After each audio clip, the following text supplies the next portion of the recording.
Mamie, je ne suis pas prête à avoir ce bébé. Y a-t-il un moyen de m'aider? Mamie regarda Nana avec des yeux à la fois gentils et sérieux.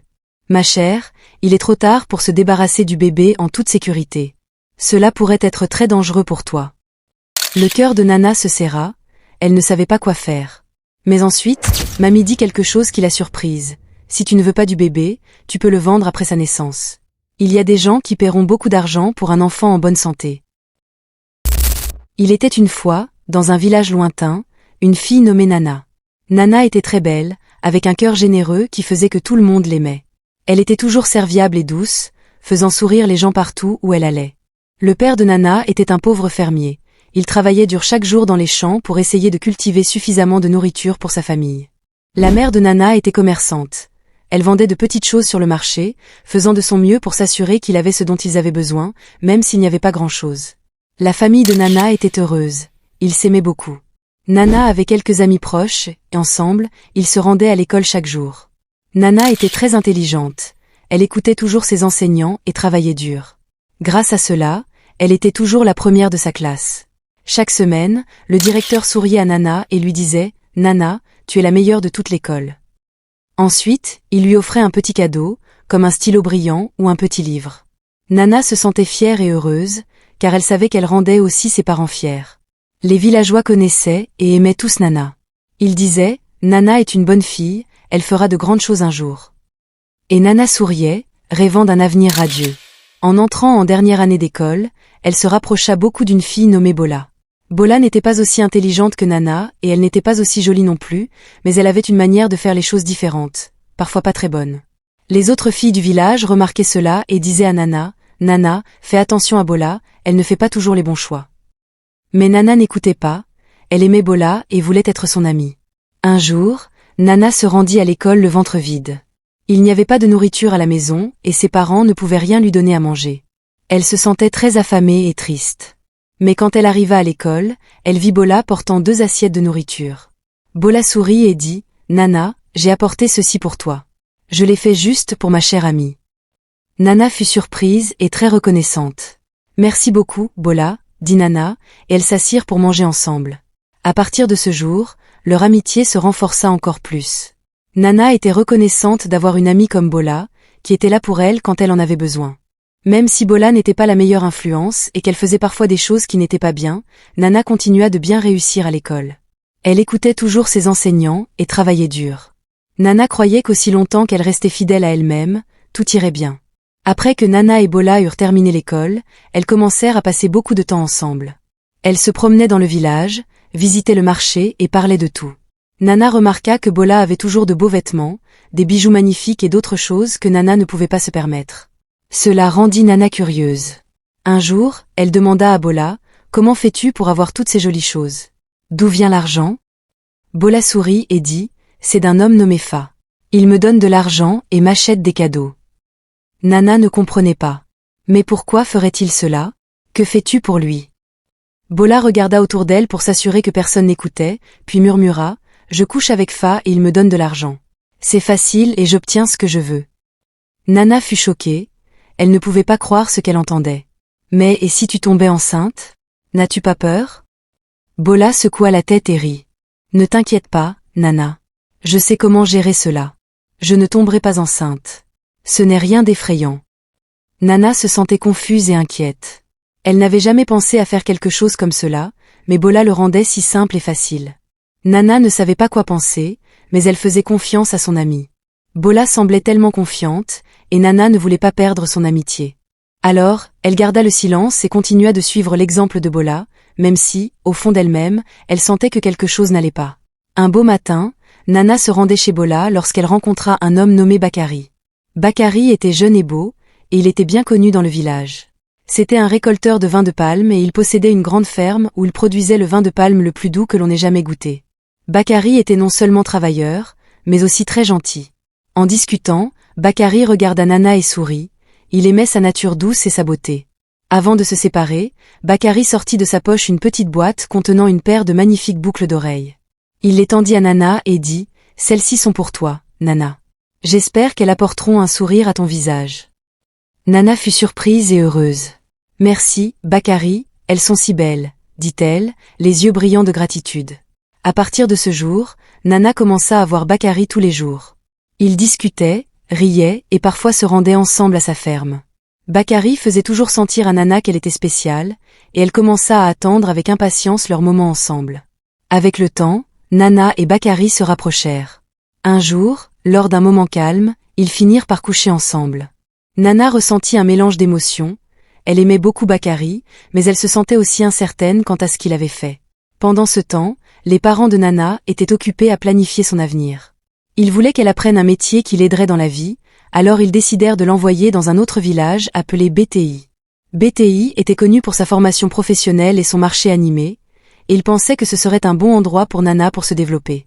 Mais quelques semaines après avoir été avec Bakary, Nana se rendit compte de quelque chose qui fit se dérober son cœur. Elle était enceinte et nerveuse. Elle alla voir Bakary et lui annonça la nouvelle, espérant qu'il la soutiendrait. Mais au lieu de cela, Bakary secoua la tête et dit « Non, Nana, je ne suis pas responsable de cela. Ce n'est pas mon enfant. » Ses paroles étaient froides et il se détourna d'elle. Nana se sentit écrasée et seule. L'homme qu'elle pensait se soucier d'elle, l'avait rejetée en temps de besoin. Maintenant, avec un bébé en route, elle ne savait pas quoi faire. Après avoir été rejetée par Bakary, Nana se sentit perdue et effrayée. Ses parents, ignorant ses problèmes, l'envoyèrent au village de BTI pour apprendre un métier. Ils voulaient qu'elle ait une compétence qui l'aiderait dans la vie. Alors que Nana quittait la maison de ses parents, elle ressentait un mélange d'émotions. Elle était excitée à l'idée d'apprendre quelque chose de nouveau, mais elle avait aussi très peur pour son bébé. En arrivant à BTI, elle logea chez une tante éloignée qui vivait près du marché. La tante était gentille et accueillit Nana chez elle, mais Nana ne pouvait s'empêcher de penser au bébé qui grandissait en elle. Elle ne voulait pas le garder et ne savait pas comment s'occuper d'un bébé toute seule. Elle décida donc de consulter une sage-femme du village, connue sous le nom de Mamie, celle que les gens allaient voir lorsqu'ils avaient besoin d'aide avec leur grossesse. Nana alla voir Mamie et expliqua sa situation. « Mamie, je ne suis pas prête à avoir ce bébé. Y a-t-il un moyen de m'aider ?» Mamie regarda Nana avec des yeux à la fois gentils et sérieux. « Ma chère, il est trop tard pour se débarrasser du bébé en toute sécurité. Cela pourrait être très dangereux pour toi. » Le cœur de Nana se serra, elle ne savait pas quoi faire. Mais ensuite, Mamie dit quelque chose qui la surprise. « Si tu ne veux pas du bébé, tu peux le vendre après sa naissance. Il y a des gens qui paieront beaucoup d'argent pour un enfant en bonne santé. » Nana fut d'abord choquée, vendre le bébé. Mais en y réfléchissant, un nouveau sentiment s'empara d'elle. Elle pourrait gagner de l'argent avec cela. Peut-être que c'était une solution à ses problèmes. Elle n'aurait pas à s'occuper du bébé et elle aurait de l'argent pour vivre. Nana regarda Mamie et hocha la tête. « D'accord, je le ferai, » dit-elle en ressentant un mélange de soulagement et d'excitation. Maintenant, au lieu de se préoccuper du bébé, elle commença à se concentrer sur l'idée de gagner de l'argent. Les pensées de Nana n'étaient plus sur l'apprentissage d'un métier, mais sur la naissance de son bébé pour pouvoir le vendre. Elle ne ressentait ni l'excitation habituelle, ni l'inquiétude que d'autres mères pourraient ressentir. Au lieu de cela, elle était concentrée sur l'idée de gagner de l'argent. Au fil des mois, le ventre de Nana grossissait et bientôt le moment arriva pour le bébé. Mamie, la sage-femme, était prête. Elle avait déjà trouvé un acheteur qui voulait un enfant. Le jour venu, Nana donna naissance à une belle petite fille. Le bébé cria fort, plein de vie, et Mamie plaça la petite fille dans les bras de Nana. Nana regarda sa fille et ne ressentit rien. Elle ne ressentait ni amour ni attachement, comme le ressentent généralement les nouvelles mères. Au lieu de cela, elle pensa aux 500 pièces d'or et aux bijoux étincelants qui l'attendaient. Après avoir allaité le bébé, Nana le remit à Mamie, qui le confia à l'acheteur. Celui-ci fut satisfait et donna à Nana les pièces d'or et les bijoux promis. Nana regarda l'argent dans ses mains et se sentit excitée. Elle ne pensa pas au bébé qu'elle venait de vendre. Tout ce qu'elle pouvait penser était combien d'argent elle avait maintenant, avec les pièces d'or dans sa poche et les bijoux scintillant dans ses mains. Nana prit une décision. C'est mieux que d'apprendre un métier, pensa-t-elle. Je peux gagner plus d'argent en vendant des bébés. Alors, au lieu de se concentrer sur la formation de ses compétences, Nana prévoyait de tomber enceinte à nouveau. Elle savait que tant qu'elle pouvait avoir des bébés, elle pouvait les vendre et gagner de l'argent. Nana ne voyait rien de mal dans ce qu'elle faisait. Pour elle, c'était simplement un moyen de s'enrichir rapidement. Il ne fallut pas longtemps à Nana pour tomber enceinte de nouveau, cette fois avec un homme nommé T. C'était juste un autre homme du village, et quand Nana lui annonça qu'elle attendait son bébé, il réagit comme Bakary l'avait fait. Il secoua la tête et dit « Ce n'est pas mon bébé, Nana. Je ne veux rien avoir à faire avec ça. » Mais Nana ne se sentit ni triste ni inquiète. Au contraire, elle était heureuse. Elle pensait déjà à l'argent qu'elle pourrait gagner en vendant ce bébé. Aussi, sans perdre de temps, elle courut vers la hutte de Mamie, pleine d'excitation. « Mamie, je suis de nouveau enceinte », dit Nana en dansant presque de joie. Mamie la regarda avec inquiétude. « Nana, tu dois faire attention. Vendre des bébés n'est pas quelque chose à prendre à la légère. Cela peut conduire à des regrets. » Mais Nana ne voulait pas entendre cela. Elle sourit et dit « C'est le chemin que j'ai choisi, Mamie. Je vais continuer à faire cela, c'est le meilleur moyen pour moi de gagner de l'argent. » Mamie soupira, mais elle savait que Nana n'écouterait pas. Alors, elle l'aida tout au long de la grossesse, comme elle l'avait fait auparavant. Après 9 mois, Nana donna naissance à un garçon. Il était fort et en bonne santé, pleurant bruyamment à sa venue au monde. Mais Nana ne ressentit pas le besoin de le tenir ou même de le regarder. Elle savait que les acheteurs étaient déjà dehors, attendant. Sans réfléchir, elle remit le bébé à Mamie, qui l'emmena chez les acheteurs. Cette fois, le paiement fut encore plus important. Les acheteurs donnèrent à Nana 2000 pièces d'or et des bijoux encore plus beaux qu'auparavant. Nana était ravie. L'argent était plus que ce qu'elle avait jamais imaginé. Elle ne pensa pas au bébé qu'elle venait de vendre, mais uniquement à la richesse qu'elle accumulait. Tandis que Nana regardait sa pile croissante de pièces d'or et de bijoux, elle se sentit puissante. Elle croyait avoir trouvé le moyen parfait de s'enrichir, et rien d'autre ne semblait important. Elle était déterminée à continuer sur cette voie, peu importe ce que les autres disaient. Le plan de Nana fonctionna même mieux qu'elle ne l'avait imaginé. Elle devint très riche très rapidement. Chaque fois qu'elle tombait enceinte, elle vendait le bébé et récoltait plus de pièces d'or et de bijoux. Plus elle vendait de bébés, plus elle devenait riche. Bientôt, Nana vivait une vie de luxe dans le village de Boti. Elle avait les plus beaux vêtements, les bijoux les plus magnifiques et tout ce qu'elle désirait. Mais à mesure que la richesse de Nana augmentait, les préoccupations de Mamie grandissaient également. Un jour, Mamie la convoqua et lui dit « Nana, tu dois arrêter de vendre tes bébés. Ils sont ton avenir, ta propre chair et ton propre sang. Tu ne peux pas continuer ainsi. » Mais Nana se contenta de rire et de balayer la remarque d'un geste. « Ne t'inquiète pas, Mamie, j'ai encore beaucoup d'enfants en moi. Je continuerai à gagner de l'argent de cette manière, et rien ne pourra m'arrêter. » Nana n'écouta pas les avertissements. Elle était trop concentrée sur ses richesses et la vie facile qu'elle menait. Elle envoyait de l'argent et des cadeaux à ses parents dans son village, qui étaient étonnés par tout ce qu'elle avait. Ils ne savaient pas d'où venait tout cet argent, mais ils étaient fiers de leur fille pour tout ce qu'elle avait accompli à Boti. Lorsque Nana décida de retourner dans son village, elle avait vendu 10 de ses bébés. Chaque vente l'avait rendue plus riche et plus puissante. Elle se sentait au sommet du monde, croyant que rien ne pouvait mal tourner. Avec ses sacs remplis d'or et de bijoux, Nana était prête à rentrer chez elle et à montrer à tout le monde combien elle avait réussi. Elle ne pensait pas à ce qu'elle avait vendu, ni aux avertissements qu'elle avait ignorés. Tout ce qui l'intéressait était la richesse qu'elle avait accumulée et la vie luxueuse qu'elle s'était construite. Lorsque Nana revint enfin dans son village, elle avait tellement changé que même ses propres parents ne la reconnurent pas au début. Elle était vêtue des plus beaux vêtements, sa peau brillait et elle portait des bijoux coûteux qui scintillaient au soleil. Les villageois se rassemblèrent, émerveillés par sa beauté et sa richesse. « Qui est cette femme magnifique ?» murmuraient-ils entre eux, incapables de croire que c'était la même Nana qui les avait quittés. C'est Bola, une vieille amie de Nana, qui la reconnut en premier. « Nana, est-ce vraiment toi ?» s'exclama-t-elle en courant vers elle et en la serrant dans ses bras. Les villageois étaient stupéfaits. C'était Nana, la fille qui était partie pour apprendre un métier à Boti. Ils célébrèrent son retour avec joie et admiration. Avec tout l'argent qu'elle avait gagné, Nana se construisit une grande maison magnifique.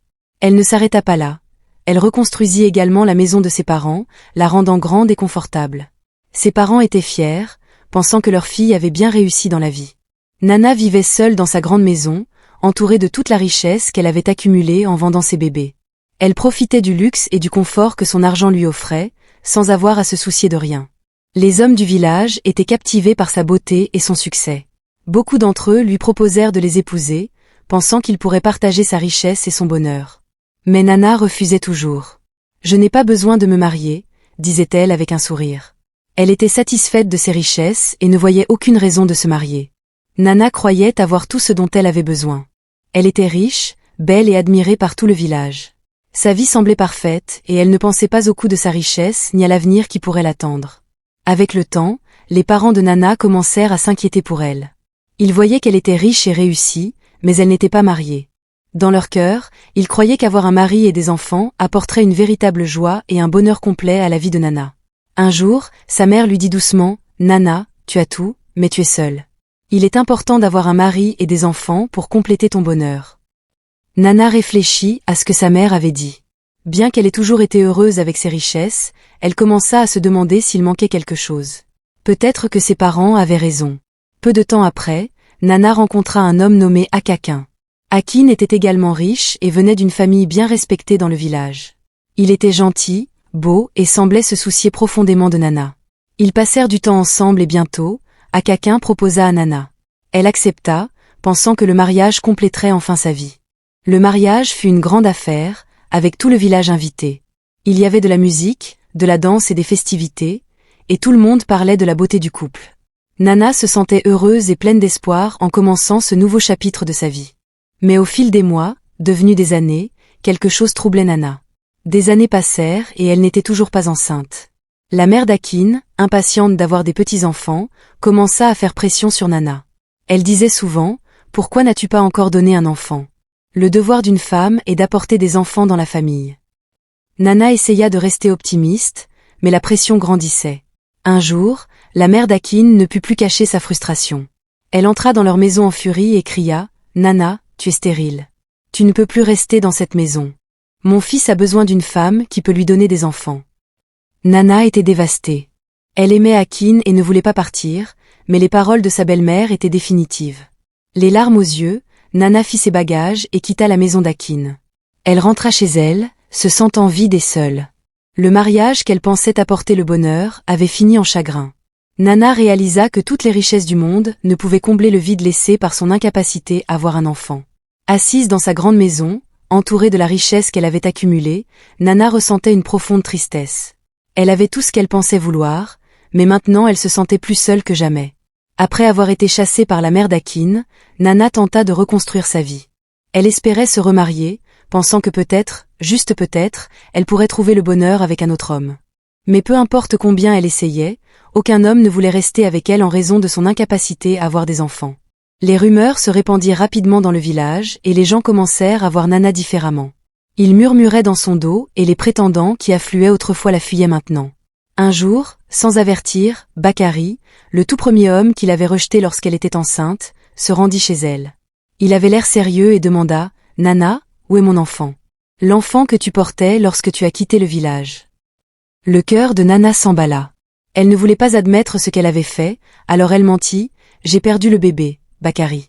J'ai eu une fausse couche. » Bakari la regarda, les yeux remplis de doute, mais il partit sans un mot de plus. Juste au moment où Nana pensait que le pire était derrière elle, deux autres hommes frappèrent à sa porte à des jours différents, chacun posant la même question, « Où est mon enfant ?» À ces deux hommes, Nana donna la même réponse, « J'ai perdu le bébé, j'ai eu une fausse couche. » Mais les mensonges de Nana ne restèrent pas cachés longtemps. Un villageois qui avait écouté l'une des conversations surprit tout le village.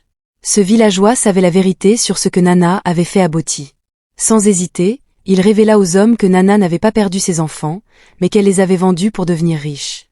Les hommes étaient choqués et furieux. La nouvelle se répandit comme une traînée de poudre à travers le village. Les gens ne pouvaient pas croire ce qu'ils entendaient. Les hommes qui étaient venus chez Nana, maintenant au courant de la vérité, étaient remplis de rage. Ils revinrent chez elle, cette fois avec une foule de villageois en colère derrière eux. « Rendez-nous nos enfants » exigea Nana d'une voix forte et menaçante. « Si vous ne le faites pas, nous brûlerons votre maison. » Nana resta figée, la peur saisissant son cœur. La richesse qu'elle avait accumulée, la vie qu'elle avait construite, tout s'effondrait autour d'elle. Les villageois qui l'admiraient autrefois la regardaient maintenant avec dégoût et colère. Nana réalisa que ses actions l'avaient enfin rattrapée et que les conséquences étaient plus terribles qu'elle ne l'avait jamais imaginé. Le cœur lourd et l'esprit plein de peur, Nana savait qu'elle n'avait d'autre choix que de tenter de retrouver les enfants qu'elle avait vendus. Elle retourna à BTI, désespérée de réparer le mal qu'elle avait fait. Lorsqu'elle arriva, elle se rendit directement chez Mamie, espérant que la sage-femme pourrait l'aider. Mamie, voyant la tristesse dans les yeux de Nana, soupira profondément. « Nana, je ne veux pas que tu prennes ce chemin maintenant. Tu dois faire face aux conséquences de tes actes. S'il te plaît, Mamie, aidez-moi à retrouver les enfants. Je dois les ramener, sinon les villageois détruiront tout ce que j'ai. » Mamie lui donna une feuille de papier avec les adresses des personnes qui avaient acheté les bébés. Ce sont les personnes qui ont pris tes enfants, mais sois avertie, Nana, ils ne seront peut-être pas disposés à les rendre une fois que tu partiras. Ne reviens plus ici. Nana acquiesça et prit le papier, le cœur battant. Elle voyagea loin et large, frappant aux portes, suppliant les personnes qui avaient acheté ses enfants. Mais ses efforts furent vains. Certains des gens prétendirent ne jamais la connaître, tandis que d'autres refusèrent de rendre les enfants, disant qu'ils faisaient maintenant partie de leur famille. Chaque rejet perça profondément l'âme de Nana, et elle sentit le poids de ses choix écraser son esprit. Après de nombreuses tentatives infructueuses, Nana retourna dans son village, pleine de honte. Les villageois l'attendaient, leur colère toujours vive. Ils ne se souciaient plus de l'or et des bijoux qu'elle avait autrefois exhibés. Nana n'était plus un symbole de succès, mais un rappel de la cupidité et de la trahison. Ses parents étaient dévastés par la nouvelle. Ils ne pouvaient pas croire ce que leur fille avait fait.